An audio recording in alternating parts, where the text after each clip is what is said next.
Hello guys, super Sunday by शनीमध्ये सगळ्यांचं स्वागत आहे। या आठवड्यात भरपूर साऱ्या गोष्टी घडलेल्या आहेत, आपण सगळ्या बघूयात। पण त्याआधी चॅनलला सबस्क्राइब केलं नसेल तर सबस्क्राइब करा, व्हिडिओ शेवटपर्यंत बघा आणि काय असतं व्हिडिओला लाईक करायला विसरू नका। Election dates guys, election dates आलेले आहेत 2026 मध्ये। आता 2 महिन्यात, येणाऱ्या 2 महिन्यात भरपूर साऱ्या ठिकाणी इलेक्शन होणार आहेत। आसाममध्ये इलेक्शन होणार आहे 9 एप्रिलला, केरळमध्ये होणार आहे, पॉंडिचेरीमध्ये होणार आहे 9 एप्रिलला, त्यानंतर तमिळनाडूमध्ये 23 एप्रिलला इलेक्शन होणार आहे आणि वेस्ट बेंगॉलमध्ये 23 ते 29 होणार आहे।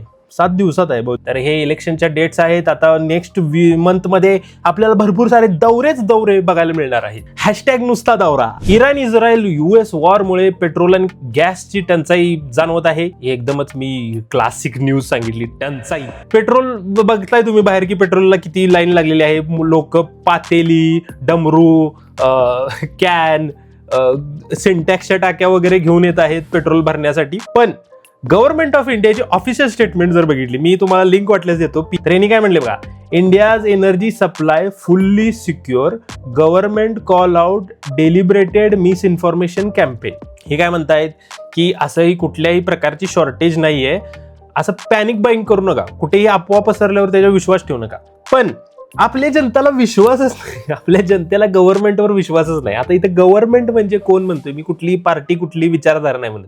ब्युरोक्रेसी, जी प्रशासन जे सगळं चालतंय, हे सगळ्या गोष्टी हँडल करते, गव्हर्नमेंटवर विश्वासच नाही लोकांचा। काय बाहेरच्या देशामध्ये कसं असतं, लोक गव्हर्नमेंटवर विश्वास ठेवतात की हा आपलं गव्हर्नमेंट आहे, आपल्याला काहीतरी मदत करेल, आपल्याला काहीतरी हेल्प करेल। पण आपलं असते की गव्हर्नमेंट अजिबात हेल्प करणार नाही, आपल्यालाच काहीतरी बघायला पाहिजे। ह्या सिंटॅक्सची टाकीन चला। मागच्याच वीकमध्ये मी हा व्हिडिओ टाकला होता की रस्त्याच्या मधोमध हँडपंप ठेवलेला आहे बोरवेलचा। तो हा व्हिडिओ मी टाकतो तेवढ्यात दुसरा एक व्हिडिओ आला ज्याच्यामध्ये रस्त्याच्या मधोमध लाईटचे खांब उभे केलेले आहेत। म्हणजे कोण आहे ते लोक, कोण हे लोक जे म्हणजे रोड बनवताना काही डोळ्यावर पट्ट्या वगैरे बांधतात, काही त्यांना माहित नाही का फ्युचरमध्ये हा रोड यूज करणार आहे आपण। ही सुशोभीची गोष्ट बनवत नाही, आर्ट बनवत नाही, हे लोकांनी यूज करण्यासाठी बनवते। जिथं पण हा रोड बनलाय तिथे ड्रायव्हिंग टेस्ट साठी हा रोड मला वाटतं फ्युचरमध्ये यूज करते। 8 आकडा वगैरे काढत असतो ना असा।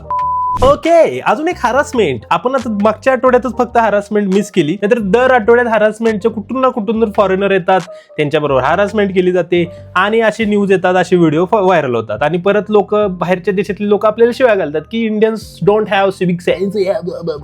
का नाही म्हणणार, Rajasthan most civilise society. Rajasthan हे फक्त आपल्याला रील मध्ये चांगलं दिसतं, कलाकुर्सी केल्या, कलर दिलाय लाल, हवा महल वगैरे सगळं चांगलं दिसतंय। पण रियालिटीमध्ये तुम्ही जिथं गेलाय, आता तुम्हाला जर एक्झाम्पल द्यायचं असेल तर शनिवार वाड्याचं एक्झाम्पल बघा। शनिवार वाडा कसा आपल्याला रीलमध्ये शनिवार वाडा, पण तो आहे भरपूर गर्दीच्या ठिकाणी, एकदम चौकात, त्या जिथं दोन्ही साईडला फुल ट्रॅफिक असतं। तसं सेम राजस्थानच्या प्लेसेस आहेत, फक्त रीलमध्ये आपल्याला फक्त एवढं दिसतं ना, बाहेरचं रियालिटी दिसत नाही। त्यामुळे जर तुम्ही कधी राजस्थानमध्ये एकटी जर व्यक्ती कोण वुमन ही बघत असेल तर सेफली जा, सेफली या। डॉलरची प्राइस घसरत आहे। डॉलरची प्राइस आता मी गुगलवर सर्च करतोय तर ₹94.28 आहेत। म्हणजे जी काय आहे, डॉलरची प्राइस घसरत आहे, डॉलरची प्राइस घसरत आहे, तर ती का घसरत आहे ते तर सांगा। चांगला आहे की वाईट आहे तेच सांगा। तुमचा एक व्हिडिओ व्हायरल होतोय मोदीजी आधीचा, तुम्ही गुजरातचे CM असताना, त्याच्यामध्ये तुम्ही म्हणताय की डॉलर असा घसरायला नाही पाहिजे। मग आम्ही पण तेच म्हणतोय आता की डॉलर असा घसरायला नाही पाहिजे। बरं ठीक आहे, तुम्ही म्हणताय की डॉलर घसरणे चांगली गोष्ट आहे, तर काय चांगली गोष्ट आहे ते पण सांगा ना लोकांना। कन्फ्युजन दूर करा, कन्फ्युजन मध्ये ठेवू नका लोकांना, एकदाच काय ते होऊन जाऊन दे।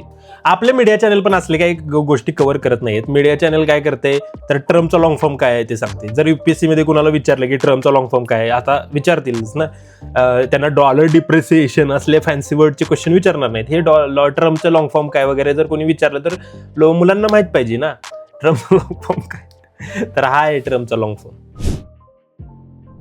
आजची ठळक बातमी अशी ठळक बातमी नाहीये, ऍक्च्युली एक वेदनादायक गोष्ट आहे की महाराष्ट्र कुठे आहे बघा आज। म्हणजे महाराष्ट्राचा एक 90,000 फीट वरून व्ह्यू बघा, वरून बघा, सगळं सोडा, हे तुमची विचारधारा, पक्ष, तुमचा सगळ्या गोष्टी सोडून द्या। महाराष्ट्राला एक वरून बघा, एक राजकीय, सामाजिक, आर्थिक, शैक्षणिक दृष्ट्या समृद्ध असं राष्ट्र, महान राष्ट्र, नावातच आहे आपल्या, महान राष्ट्र होतं म्हणतोय मी। का होतं?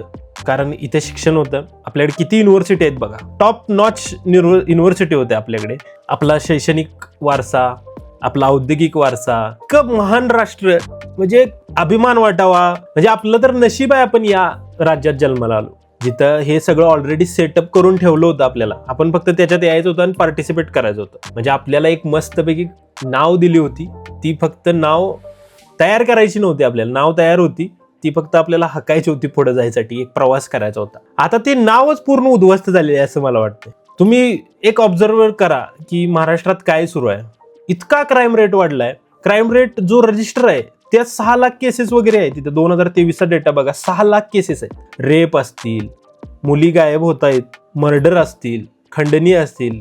पुण्या मुंबई हे आता मराठवाड्यातली काही शहरं जी मोठे होत आहेत तिथली गुन्हेगारी वाढते, नागपूर साऱ्या शहरामध्ये. आणि त्यात हे असले बाबा बुवांचं रोज काहीतरी बाहेर येते. हा एक बाबा बाहेर आला म्हणून हा भोंदू झालावे.